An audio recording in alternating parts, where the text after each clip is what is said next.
So I've done quite a little bit of work off camera. Let's start first with the seat. So we're going to go ahead and mount the seat. Let's get the underside of the seat secured with a couple of those 2-foot braces that we had. The seat on these wagons was held in place on top of the sideboard with a strap iron U-shape.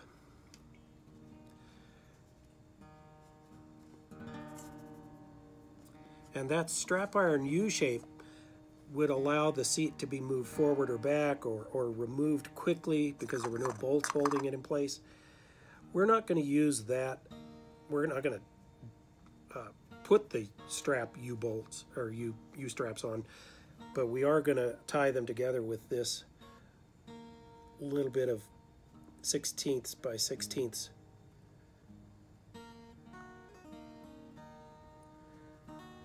And remember that we've cut this wide so that it will rest on top of the sideboards. So we need to bring it in just a little bit from the edges.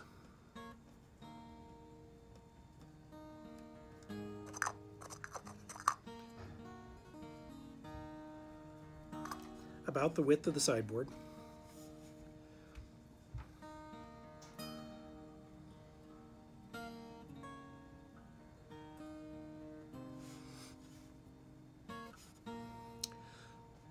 So that construction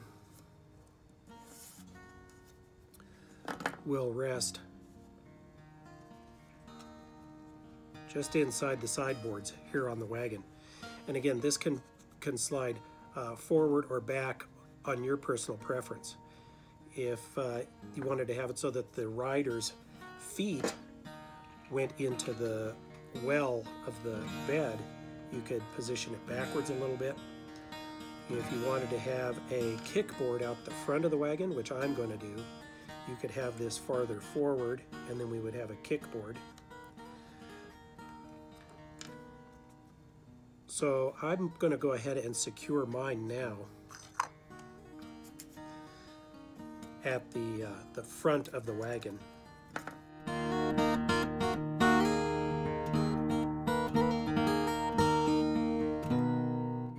Going to put a seat on top of this. This is just the seat platform for my wagon. Now at this point you could be done with this step and move to the next step, but I want to introduce another step. When we look at the wagon, the way it's built, the end boards are free to come out. So that means there's no side-to-side structural support that squares up the sideboards. Nothing keeps them from falling in, nothing keeps them from falling out. So we need to add some of those pieces. What I want to do now is I want to do the same thing we did with the eyelet, and I want to create a long draw rod. So I'm going to get my hook. I'm going to pull one end around. I want this end to be fairly small because the eyelet has to go into the corner braces. So I'll get that going there. Nice and tight. I don't want this to break off, so I don't take this to the point of fatigue. You can see I've got a little tail there. I'm going to go off camera and trim that up. Be right back. So while I was off camera, I used my hook to create 2 of these rods. Now we need to start drilling some holes. What I've done is I've gone around to each of the under braces, the cross braces, and 6 inches out I've drilled a hole. Here on the front, the step cross braces, and the rear.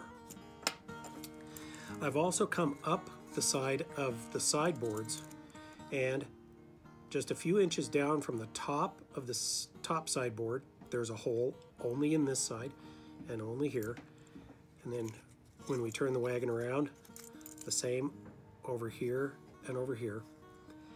There are also holes through the side braces above just below the top of the first board. So 1, 2, 3, 4, and 1, 2, 3, 4. Let's take a look at what we're going to use those for. Let's start first with our cross rod.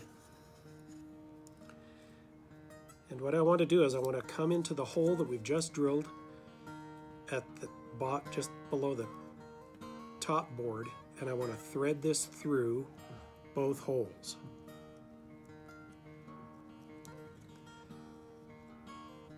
While I have it here, I'm going to put just a spot of super glue on those threads just to hold this in place. Just a tiny spot, and then we're going to push it into the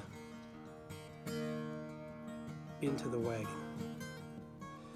Now out here on the other end, this is a threaded rod that goes through a threaded fixture that screws onto the brace.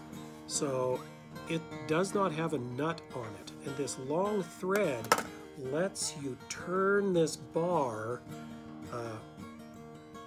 for a considerable distance to adjust the squareness of the wagon's side boards. So I'm going to suggest that ours is adequately in place there, and now we have an adjusting side rod, inboard adjustment rod. Let's do the same thing for this side. Again, I'm going to put it into the holes that I've drilled just down from the top of the second board. We'll put it through both sides.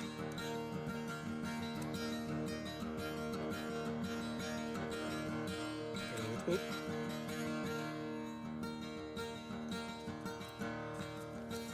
Having it through both sides. Again, a spot of super glue on this one just to hold it in place.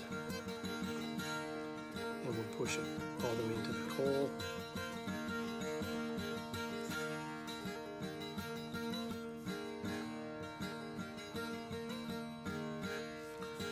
And we'll trim up the end.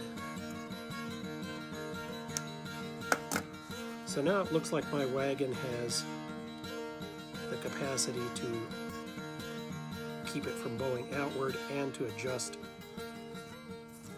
the width. You can see that I bent the rod. That was not uncommon. You could find these rods either absent or fairly well bent up. It can be removed if you need to get a load into the wagon. Okay, the next brace that we're going to do is an angle brace that goes from just below the top of the first board down through the cross brace on the bottom. And to make this one, I'm going to take a small bit of my wire, come up from the bottom, or down from the top, as the case might be. Before I put that in, about a step, I want to create just the tiniest little bit of an angle here. This is what's going to go into the brace on the wagon to hold the top end. There we go. So there's my about 45-degree angle. Put it through the bottom brace.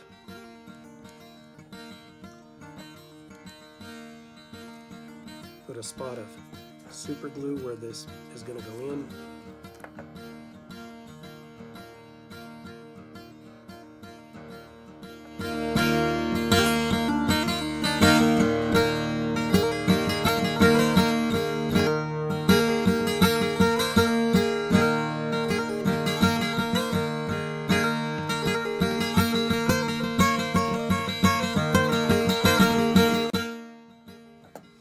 There we go. Quite a little bit of work, but I've got it in.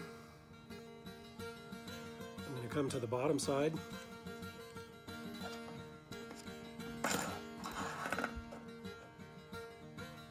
trim off the extra.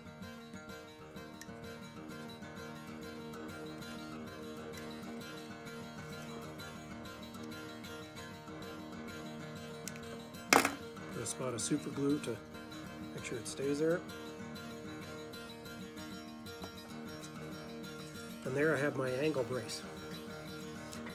I only have 7 more of those to do, and I'll be right back.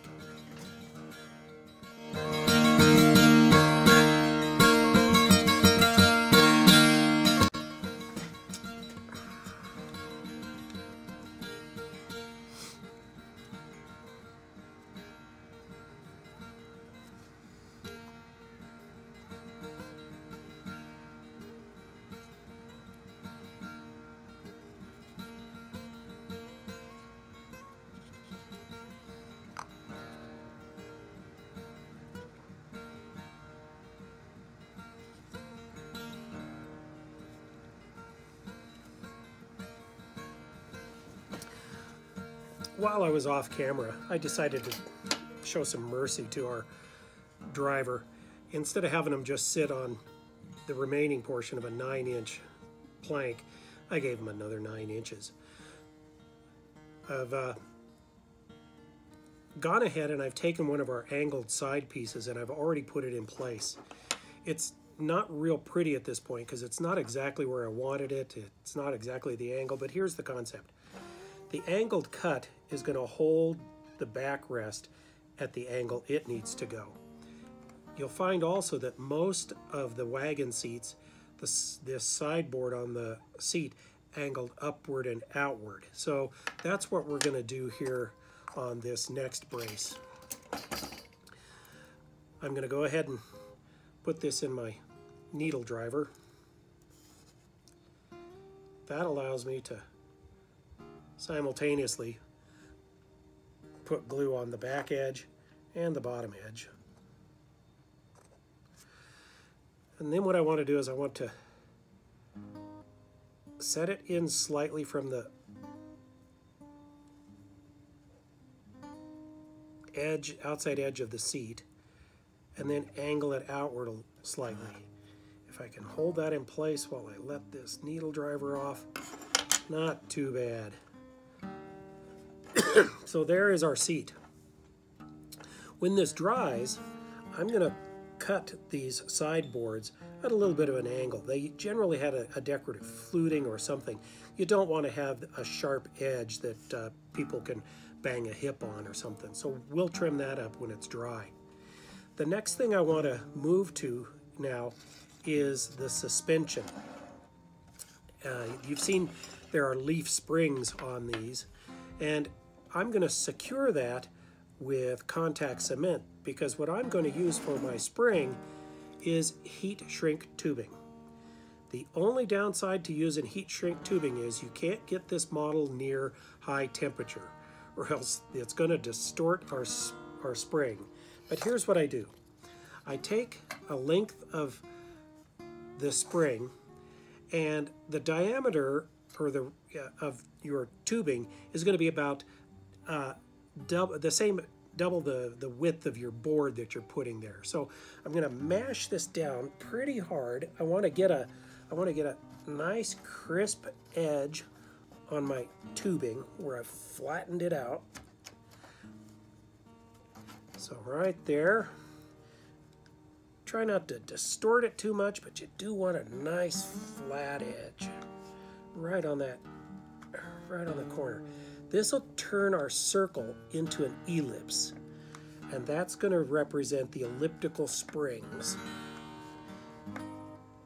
So there's the smashed tubing. I now want to come in here and I want to carve off 2 pieces about the width of my springs. It's still not quite flat enough. Go ahead and give it another good smash. I'm going to use my pliers on this. I'm going to give this edge a nice crease. Another crease. Turn it over. A crease, a crease. So with that nicely creased, let's go ahead and cut something off that's about the width of a spring. I have no idea how wide the real springs were, perhaps 3 inches or so. We're going to have to make ours a little wider just so it's easy to work with. I don't know, perhaps it's 6 scale inches. I just don't even know. Now what I want to do is I want to take my contact cement,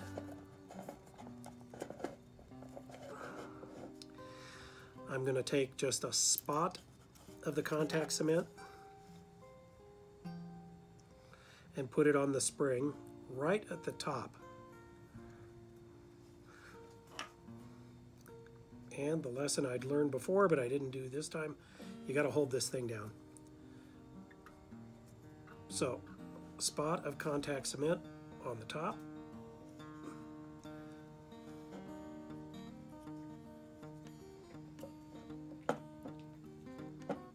Another spot of contact cement on the other spring, right centered on the top.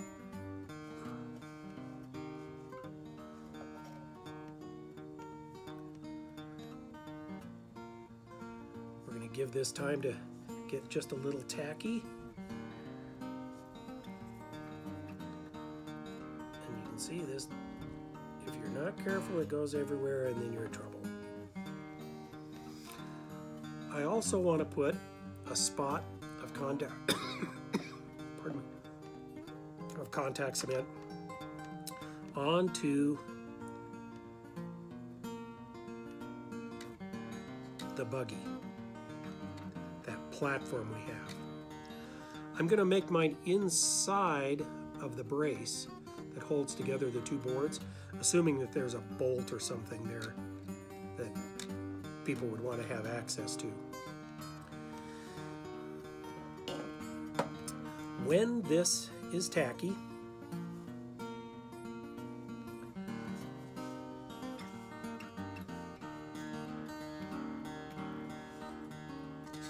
what we want to do is position it just like that. Careful not to press it down too hard. We don't want to squash the ellipse. We want it to be able to stay upright.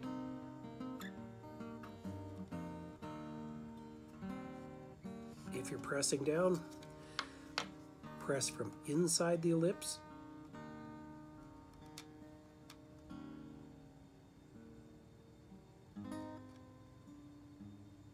Now's a good time to get it so that it sits square and true.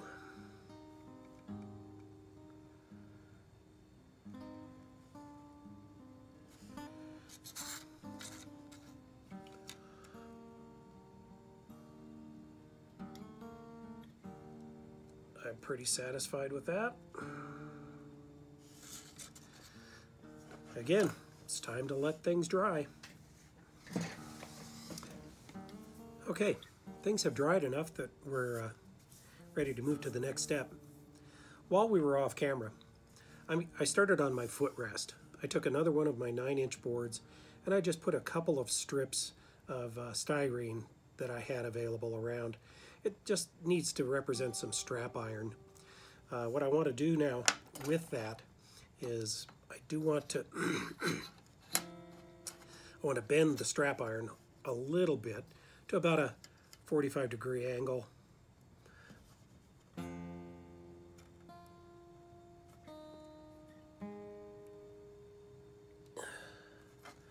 So that it'll sit here on the front of the wagon.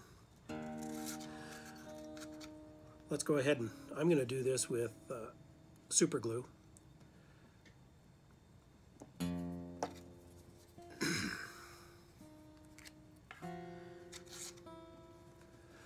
Just a couple spots of super glue on the styrene strips.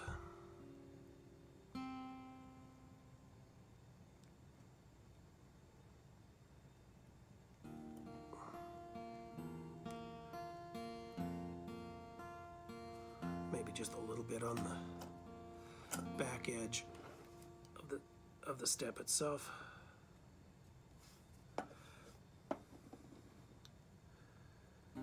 And now what I want to do is I want to position this just below our brace rod and just push it onto the front board. Hold that a few seconds. All right, let's move to the seat. So now the sideboards are dry, and we want to knock off that little piece that's going to bump someone's hip. I'm just going to take my side cutter, go at about a 45-degree angle, and snip it off. It's not as decorative as the original manufacturers would have done, but it suffices. So now we're back to putting the seat on the arch springs. Contact cement once again.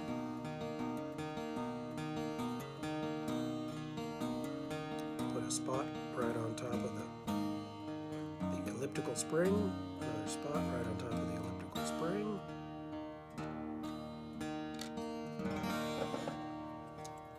Test fit the seat just for a moment. And what that does, it smears some of the glue onto the seat itself.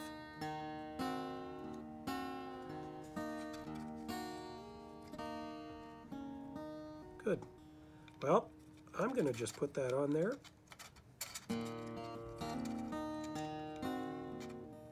And leave it. At this point, the wagon is done to my satisfaction. I'll now take it off to the paint booth and mount it to the running gear. Our wagon bed is back from the paint shop. It's now time to put it on our running gear. So what I'm going to do is I'm just going to put a good amount of contact cement onto the front and rear bolsters.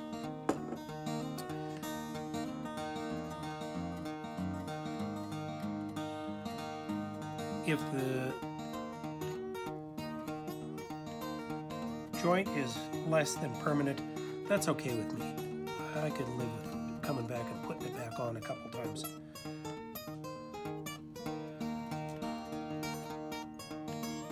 A couple of good spots of contact cement.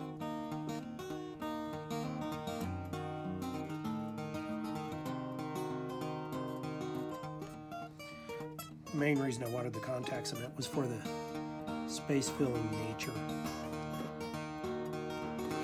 of it. Okay, make sure that my front and rear bolsters are parallel. Make sure I have the front of the bed at the front of the wagon. Place it down where I wanted it.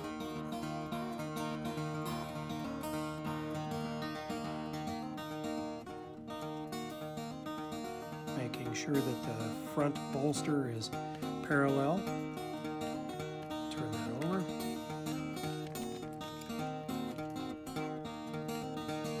And you can see where we're going to have that rest.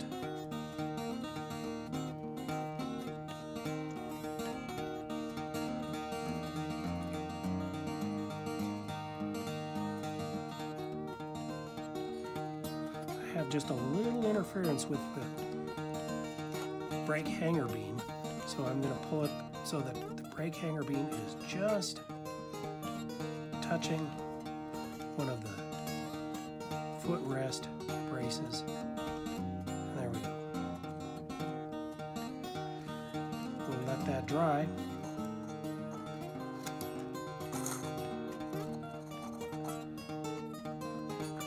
And then we'll be back.